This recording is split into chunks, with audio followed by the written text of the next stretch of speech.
വേനൽ കടുക്കുന്നതോടെ ചെടികളെ കടുത്ത ചൂടിൽ നിന്നും സംരക്ഷിക്കേണ്ടത് അനിവാര്യമാണ്. ഇതിനായി മണ്ണിലെ ജലാംശം സംരക്ഷിക്കുകയാണ് ആദ്യം ചെയ്യേണ്ടത്. മണ്ണിലെ ജലാംശം സംരക്ഷിക്കുന്നതിനായി ഉണങ്ങിയ പുല്ല്, കരിയില, ചകിരിച്ചോറ് തുടങ്ങിയ ജൈവ വസ്തുക്കൾ മണ്ണിൽ പുതയിടുക. ഇതോടൊപ്പം മേൽമണ്ണ് ചെറുതായി ഇളക്കി കൊടുക്കുന്നതും വേനൽ മഴയിൽ നിന്നുള്ള വെള്ളം സംഭരിക്കാൻ സഹായിക്കും.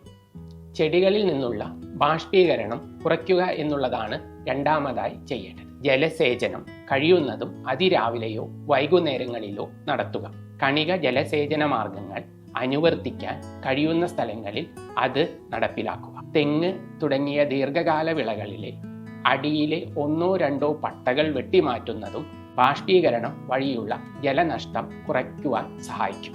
ചെടികളുടെ ആരോഗ്യം വർദ്ധിപ്പിക്കാൻ കഴിയുന്ന മാർഗങ്ങൾ സ്വീകരിക്കുകയാണ് അടുത്തതായി ചെയ്യേണ്ടത്. വരൾച്ചയെ പ്രതിരോധിക്കാൻ കഴിയുന്ന പൊട്ടാസ്യം അടങ്ങുന്ന വളം 25% അധികം ഉപയോഗിക്കുന്നതും നല്ലതാണ്. കാൽസ്യം, മഗ്നീഷ്യം, സിങ്ക്, ബോറോൺ തുടങ്ങിയ സൂക്ഷ്മ മൂലകങ്ങൾ അടങ്ങിയ ലായനി തളിക്കുന്നതും ഫലപ്രദമാണ്.